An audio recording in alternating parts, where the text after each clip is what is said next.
Love that song. Oh. Well, how did we get to this topic today? The gospel according to Broadway at church?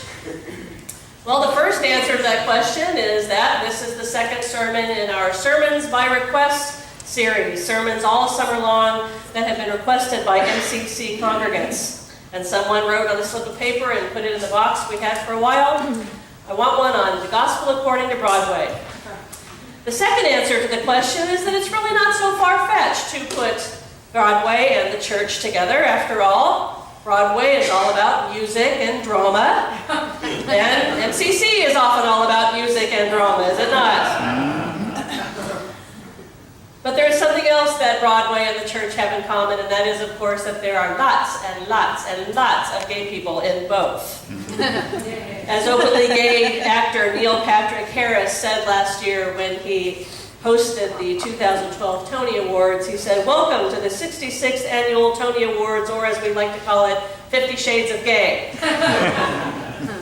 And so it is. Of course, the difference between Broadway and the church is that Broadway appreciates the GLBT community, and in fact is carried out in practically every way by the GLBT community, and it features our folks and celebrates us, whereas the church too often and Christianity tends to deny our existence or reject us altogether.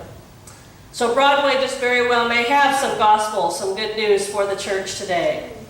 Now, having said that, when I saw this sermon request, I tried to figure out a way to talk about the gospel in light of every Broadway production ever made, and of course soon realized that would be impossible.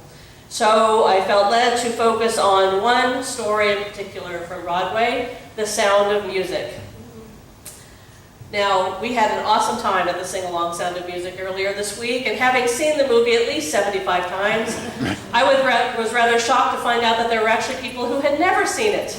So if that is who you are today, hopefully you'll know more about the story after the service and might be interested in checking it out. But before the movie in 1965, there was the Broadway play, and I just realized I forgot something at the top. It's in there. It's in my red folder there. No? Oh dear, yes. Oh well. No, that's okay. That's all right. Before the Broadway play, or before the movie in 1965, there was the Broadway play in 1959, and it ran on Broadway for 3 years. But before the play on Broadway, there was actually a book written by Maria von Trapp that I was meant to bring in this morning. It's a little book I have that is literally disintegrating. I've had it since I was 10 years old. I have read it so many times that the pages are falling apart. But I love that book, and I've read it over and over again because the story of The Sound of Music, beyond the movie production, Hollywood and Broadway, is a story of incredible spiritual courage and deep faith throughout many difficult times in life. And it's been a story that's inspired me over and over again, and I think it has a lot of gospel, a lot of good news to share with us today. So will you pray with me, please? Holy One of Israel, as the psalmist addresses you, Holy One of MCC of the Palm Beaches, Holy One of your church, we thank you again and again for worship, for how it draws us out of each of our small worlds, God, and places us at the center of the world that you have created, of the world that you long to be a place of liberation and justice for all people. We thank you for your word this day, God, that has words of challenge and words of comfort, words of strength, and words of wisdom to give to us this day. And so, as we take a look, God, at this particular song in the book of Psalms, may we hear you singing to us, and may the sound of your music open our hearts, and may the words of my mouth and the meditations of all of us be pleasing and acceptable to you. Amen. Amen. So let's start at the very beginning. Very good place to start. Thank you. I'll try not to quote it too much, but I can't promise I won't. So, if we want to hear the gospel according to Broadway, we have to start at the very beginning, which is where the gospel is first found, which is in the Bible. which brings us to Psalm 121, which is the passage that Dan read this morning. It's maybe one that you have heard before. It's a beautiful passage. I will lift up my eyes to the mountains, to the hills, from whence cometh my help. If those words sound familiar, and if you've seen The Sound of Music, you may remember the Reverend Mother saying them to the Von Trapp family in a moment of great danger when they were hiding from the Nazis and trying to get away. And they're getting ready, according to the movie, to hike up into the hills, into the mountains, over into safety in Switzerland. And she says to them, remember, Maria, I will lift up my eyes to the hills from whence cometh my help. Now, I saw this movie so many times growing up that I actually thought that was how the psalm goes, except that it doesn't. Imagine that, Hollywood got it wrong. So, the actual opening verses to the psalm go like this. I will lift up my eyes to the mountains. I will lift up my eyes to the hills. From whence does my help come? It's a question, not a statement. I will lift my eyes to the hills. Where is my help supposed to come from? It's a pretty basic question about life that we all have, isn't it? In any given situation, where's my help going to come from? And the reason why it was a question is because this psalm is known as a song of ascent, or ascending, like climbing. And it's one of 3 psalms, all clustered together in the book of Psalms, that these were specifically songs sung or said by pilgrims on their ritual journeys to Jerusalem in ancient Israel. And Jerusalem was set up high on a holy hill. And sometimes they would have to travel a long way on these pilgrimages to get to Jerusalem. And Palestine is full of hills. And as they traveled, they could look all around them, and on all these hills they could see the different temples and shrines and places of sacrifice of the deities of other traditions around them. So they were surrounded on all sides by hills that had temples to the gods who were competing for their devotion. And as they get ready to go out on their journey to Jerusalem, they're asking, all these hills, where should we look? Where's our help going to come from?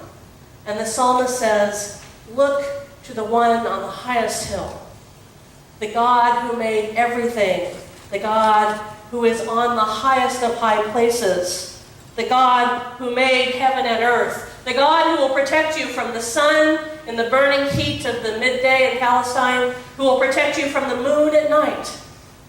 And we may think, well, from the moon at night, I kind of like moonlight myself. It's kind of romantic.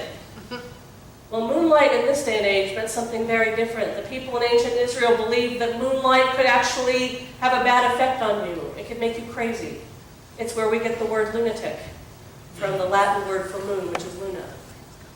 And so they feared the moon as well as the sun. And the psalmist says, no, God never sleeps. Never. And in the sunlight and in the moonlight, and you're going out and then you're coming in, God will keep you now and forevermore. That is the good news of this song. And it is true for those who sang it all those years ago. It is true for you and me today. Are you with me so far? Mm-hmm. All right, now fast forward 5,000 years or so, give or take a decade. Fast forward to the late 1930s in Austria, to the Von Trapp family. This family made up of Captain George Von Trapp, who had been an officer in the Imperial Navy of Austria, who was a baron, who was married to Maria. I think we all kind of know the story up to there, so I'll just skip over that part. They were married. They were actually married for a number of years before Hitler came to power. And there's not enough time in this sermon to correct all of the misconceptions in both the Broadway musical and the movie. But one of them I will tackle is this, that the movie gives us this impression that the only religious one in the family was Maria, but that actually wasn't true. Captain George Von Trapp, and all the children were already deeply religious when Maria came along, and then they were all just one big, happy, very, very, very Catholic family. They had a chapel in their mansion where they worshiped together. They were deeply religious. And for a long time, life was good. They were wealthy. He was a baron of royalty in Austria. They had a beautiful home. They sang a lot together. In fact, word got to start spreading about how beautifully they sang together. They were happy. But on March 11th, 1938, Austria took over Germany. And even as they were hearing the announcement on the radio about what had happened, their butler, who had been with them for many, many years, came in and said, I just want you to know I am a member of the Nazi Party, and I have been for quite a while. And that was the beginning of everything changing, because all of a sudden, you couldn't know who to trust anymore. Children started coming home talking about how the teachers were teaching them Nazi propaganda and telling them not to trust their parents or tell their parents what they were learning at school.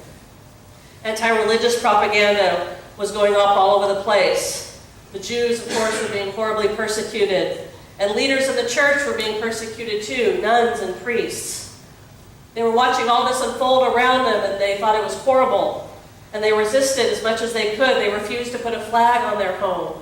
They refused to do the Nazi greeting. But then the day came when they were in a really difficult position, because within days, 3 different invitations came to them. The first was an invitation to Baron von Trapp that he accept a post in the Navy of the Third Reich. The next invitation was that their son Rupert, who was their oldest child, who was a doctor, become a part of a hospital staff in Berlin, because there was a horrible shortage of doctors, because all of the Jewish doctors had already been hauled off to concentration camps. The third offer, though, was the clincher. It was an invitation for the von Trapp family singers to come and sing Happy Birthday to Hitler at a huge party that was being given for him. And that's where the reading that we heard today comes in.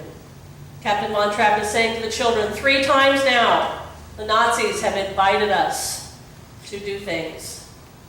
And we can accept them, especially the singing thing. If they went and sang at Hitler's birthday party, they could make a fortune. Their fame would be secure.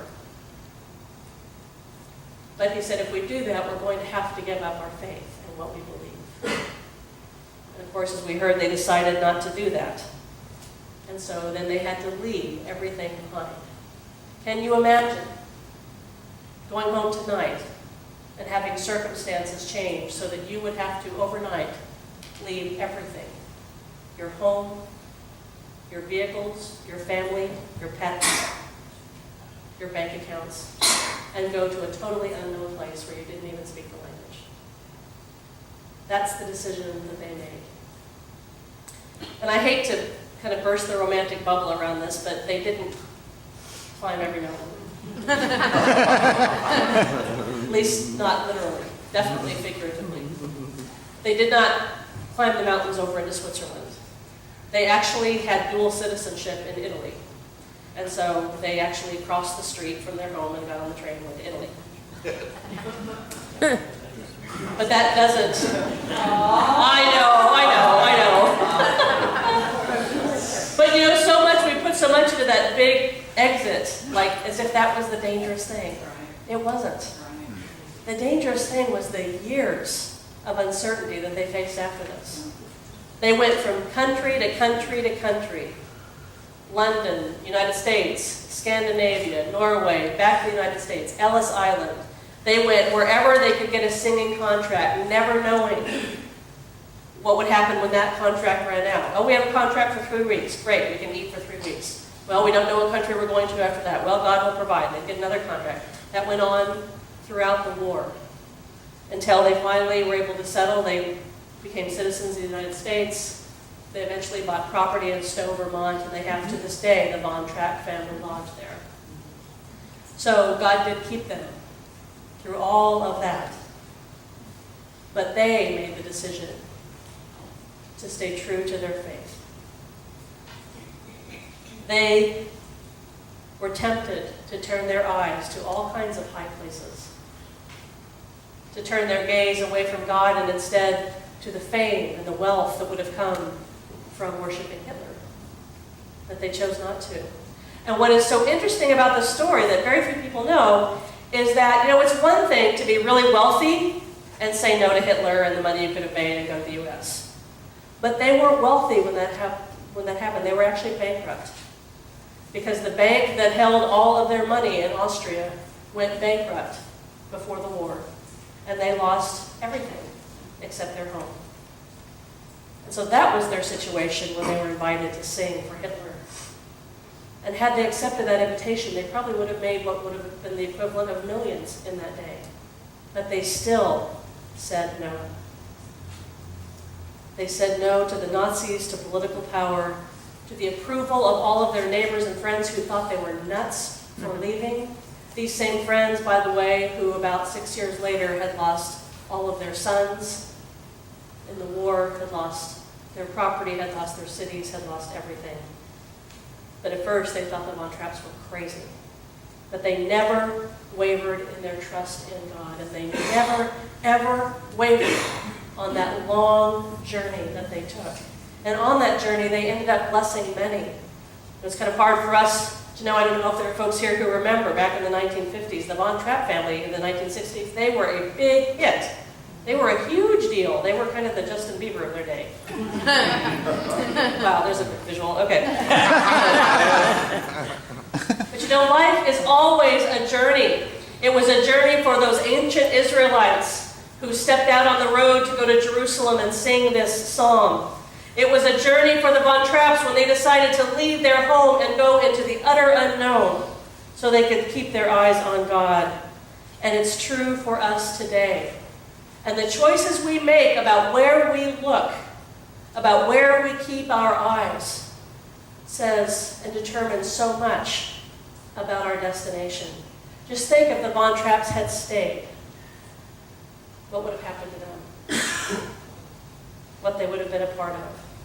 But they made the choice to look to the high place of the one who made the heavens and the earth. You know, there are always so many deities on high places competing for our attention, aren't there? Of course, what's the biggest one of all? Money. Make a lot of money. Pick a career that will make you wealthy and you will be happy. You'll have everything that you need. And you might. Maybe. The one I've noticed here in West Palm quite a bit is the deity on the very high place called Youth and Beauty. Sacrifice everything so that you can maintain your youthful appearance. Live at the gym, make it your only focus in life so that you will be beautiful enough to other gay men so that you can get a date. Don't look at the body God gave you and think it's beautiful just as it is.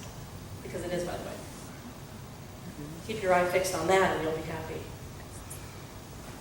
Don't risk losing the approval of the GLBT community by talking about church. And there's that highest place of all, who has the highest number of friends on Facebook, or the highest number of likes to your latest thing in your life. Nothing wrong inherently with any of those things, but when they become the be-all and end-all, and we lose focus on the one who made us to be bigger than all of those things, that's when we run into challenge. Especially, I think, as GLBT people and our allies, we tend to look everywhere else but God, and for very good reason, yes? But if we come to a place in ourselves where we decide, hey, I need to look at God, there's something in me that needs that, but man, I'm sure not going to tell anybody. What will they think of me? We may want to look to that high place to see God. We just don't want anyone to catch us looking. Which is why everyone knows that we are in the theater and on Broadway, but we are not at church. Everyone knows there are gay people in the theater, but gay people don't go to church, do they? Why would they do that? You know, I thought that I knew everything in the world there was to know about the story of the Von Trapps. I did too. Pray for Sarah Helen, her long suffering with my obsession with the sound of music. I really can't stop talking about it, it's true. So here's the cool thing I learned this time, and I did not know this. I could not believe I didn't know this. Agatha Von Trapp, who is the second oldest child of the Von Trapp family. In the movie, she is portrayed by Liesl, the oldest child. You know, I am 16. Sing it, baby. I am 48. Agatha Von Trapp sang with the family until their last concert somewhere in the mid-1950s. And then she moved to Baltimore, where for her entire life she ran a Catholic kindergarten, with Mary Louise Kane, with whom she lived for 50 years. I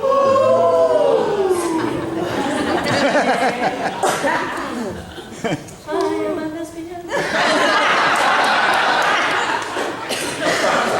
I read a quote about her, about the two of them, that said that while Mary Louise taught, Agatha kept house and led art and music lessons for the children and answered the phones and made snacks. 50 years they were together. And she died in 2010. And at first I thought, how cool is this? There we are. Now, please don't go from here and saying for sure that I know they're lesbians, because I don't. But, come on.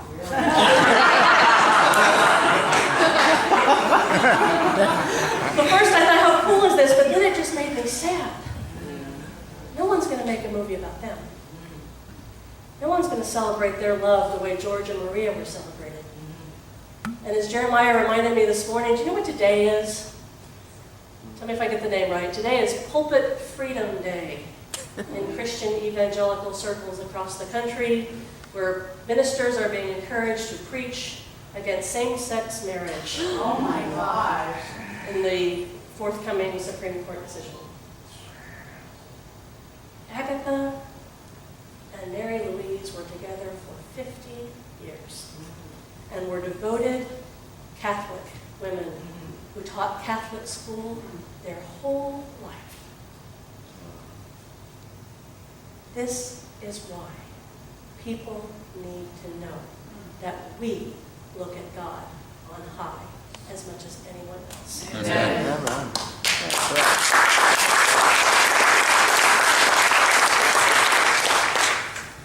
Don't be afraid. Keep your eyes on God in the high places that are truly the high places. The high places that aren't about acceptance or approval or money or beauty or any of those things that pass away, but those things that are truly about love and justice and liberation for all people. Yes. Because ultimately, this is the good news in The Sound of Music, on the silver screen or on Broadway. And it is the good news for us today and forevermore. Amen. Amen.